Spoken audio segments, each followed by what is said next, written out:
If you're not already subscribed to this YouTube channel, go ahead and hit the subscribe button now, along with the bell icon so you can be notified whenever a new video is posted. And if you're already subscribed, check and make sure that YouTube hasn't unsubscribed you. And of course, be sure to give the video a like as well as share it on your social media.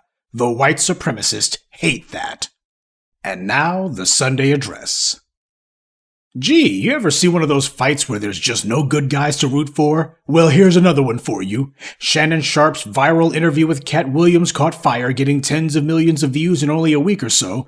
And there's been a lot of people out there trying to see if they can capture that same fire in a bottle. Predictably, one of these bottom feeders would be Stephen A. Smith, or Stephen Ain't Schmidt, as I like to call him.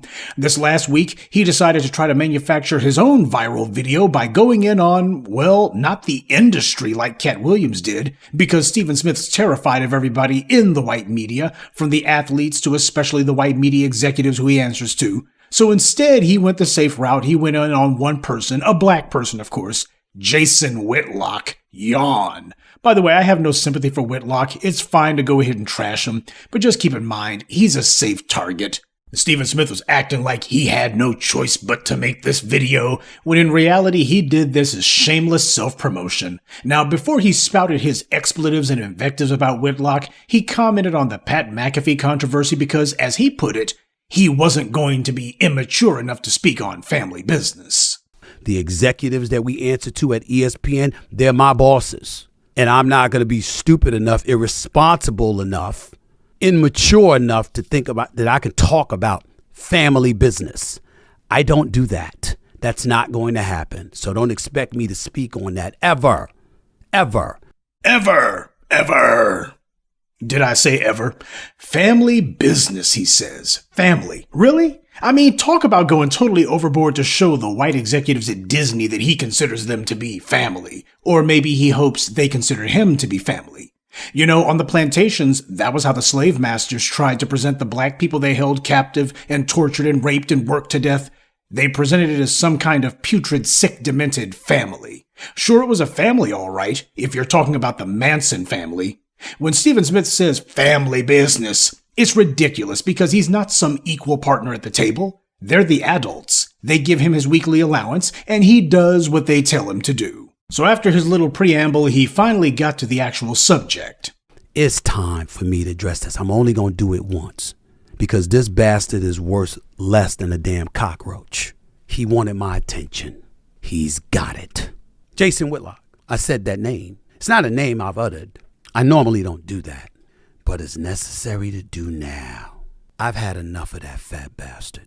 Stephen A. Smith versus Jason Whitlock. I mean, it's like a monster movie marathon, just villain after villain. Battle of the Bootlicks.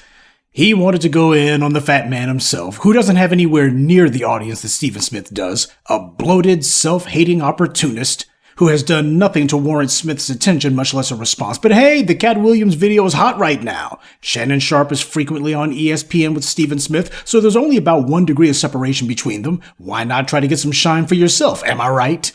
But Stephen A. Smith is nothing if not a humble man, never one to brag on himself.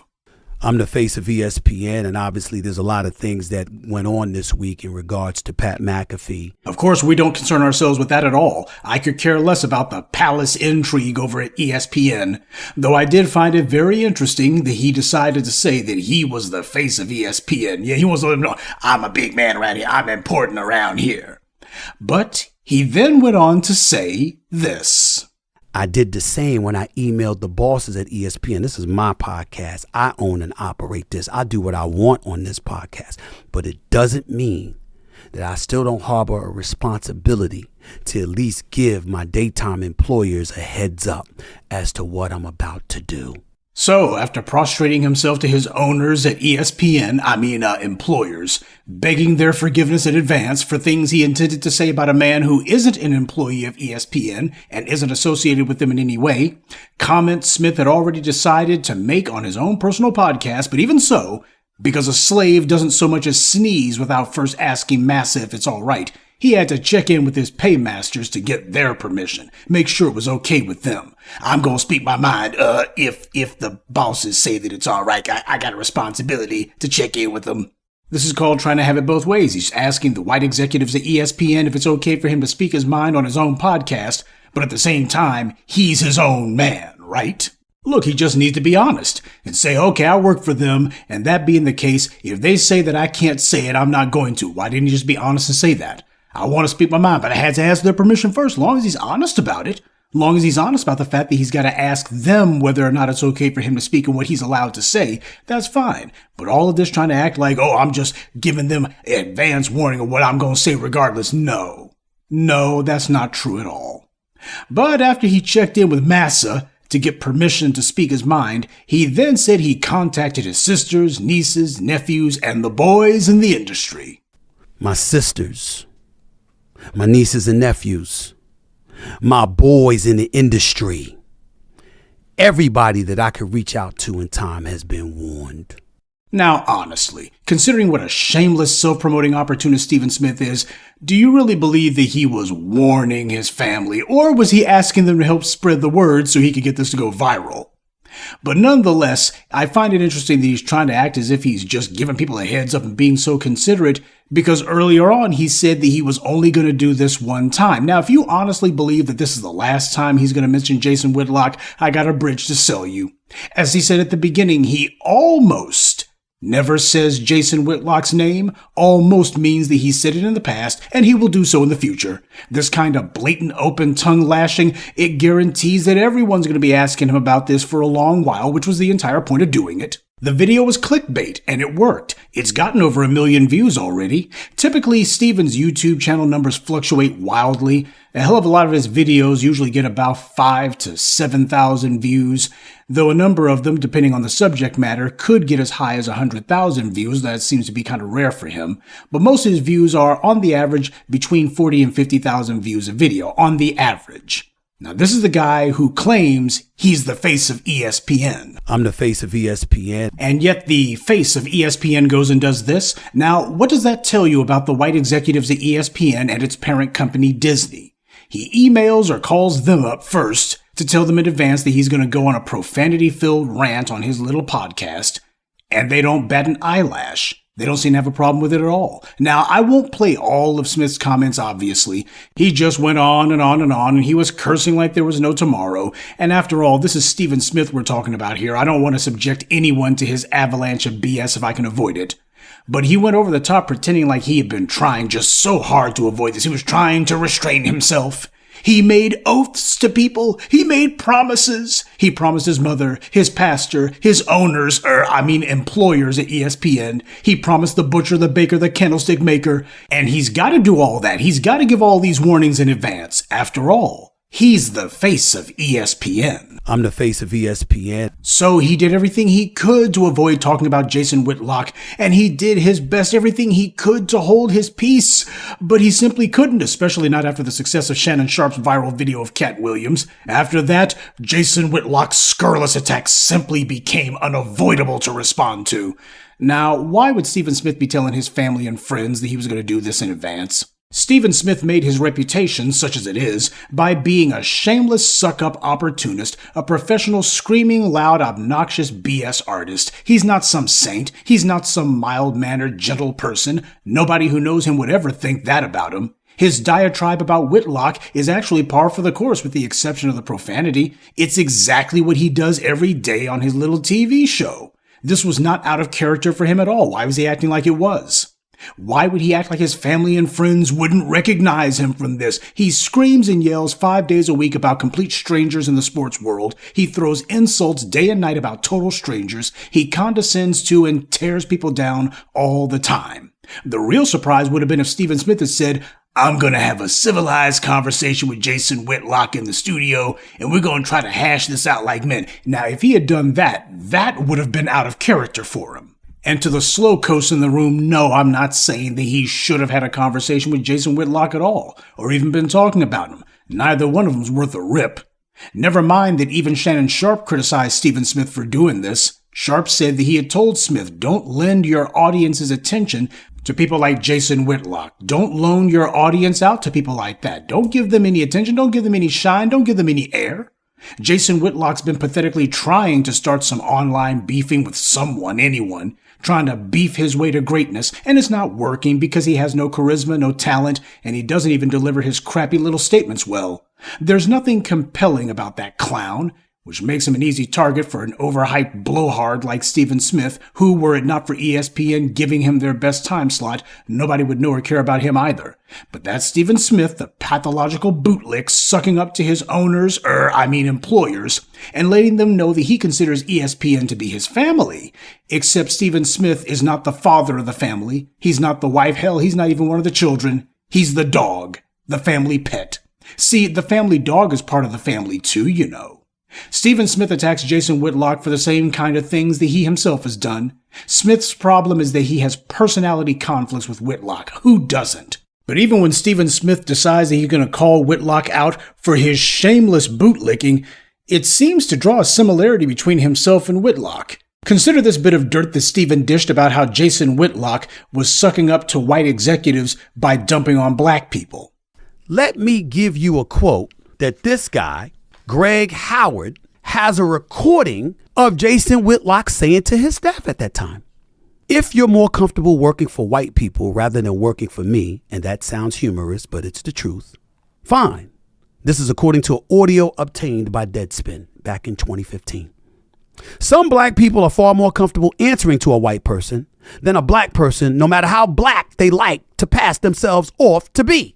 Far more comfortable because they know a white person is going to overlook their shortcomings. It's good for a Negro. I'm not about that. But if you're more comfortable working for a white person, I will find a white person for you to work for. We have a higher standard here. Everybody has to get on board with that, or I'm going to find a way to move them someplace else. That was Jason Whitlock. And then he went out and hired a senior writer and editor, Mike Wise, who's white.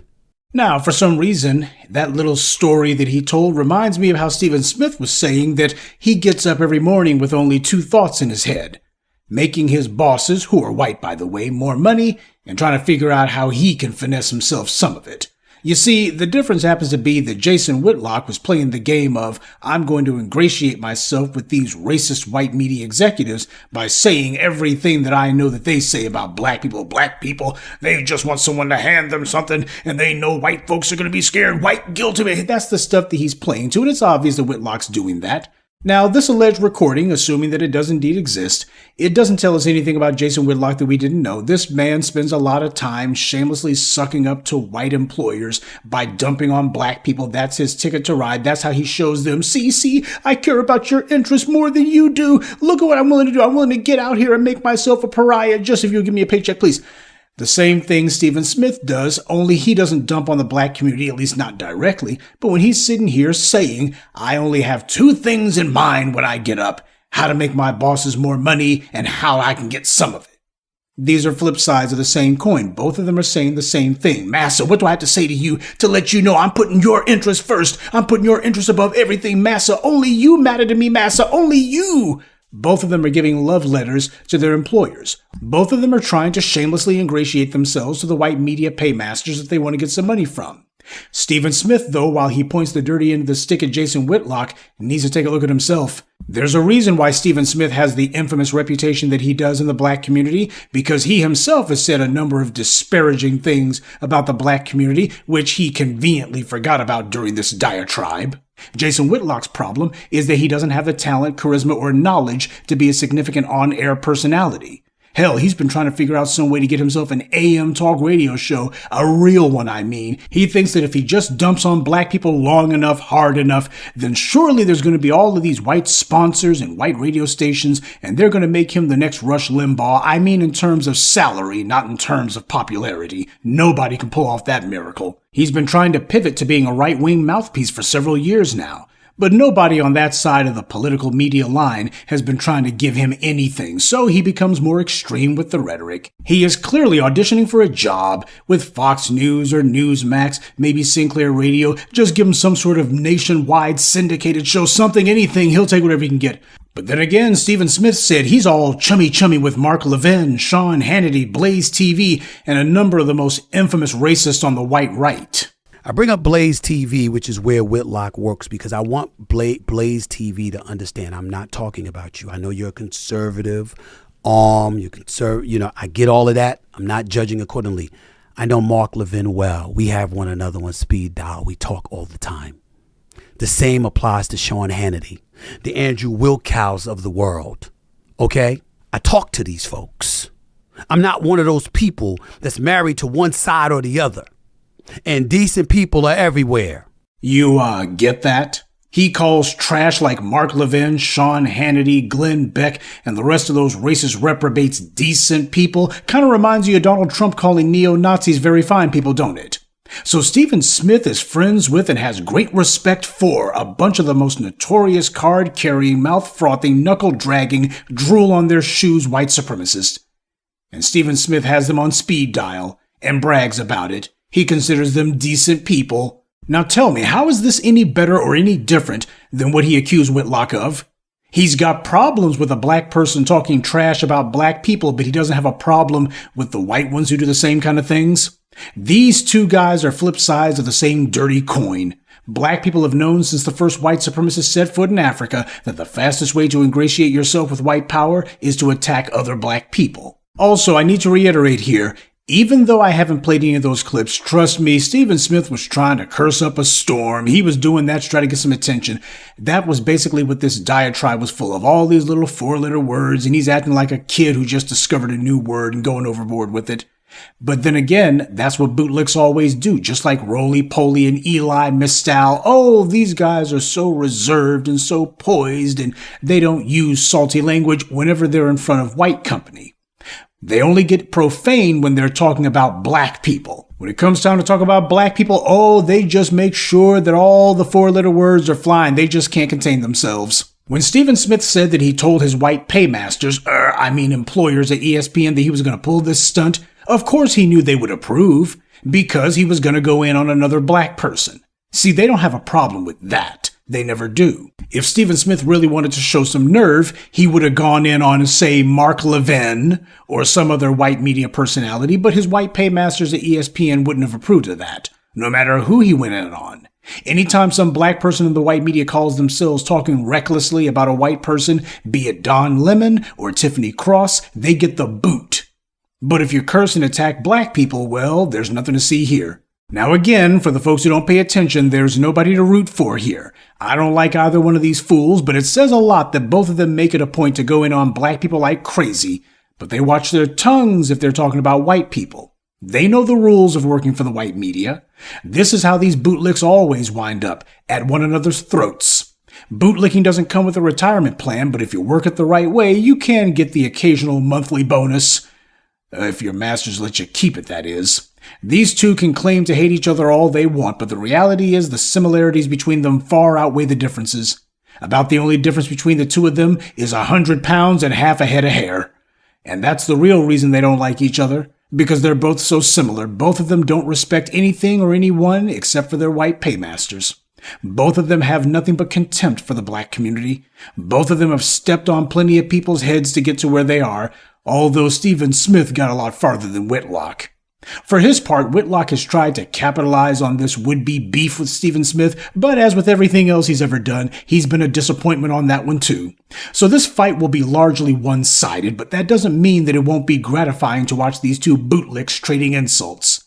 Stephen Smith got over 1 million views out of this one, so to build his YouTube channel, you can bet he'll be coming back to this one, and Whitlock will give his own anemic responses.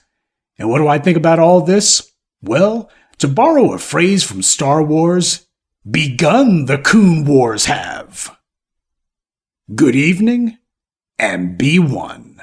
I'd like to take a moment to mention some of our contributors. Cyberdyne100, Chevalier Foster, Mike Hughes, Alexandria Victor, and Sean. Salute to them and thank you to everyone for listening, liking, and sharing this message. Black empowerment only exists because of you.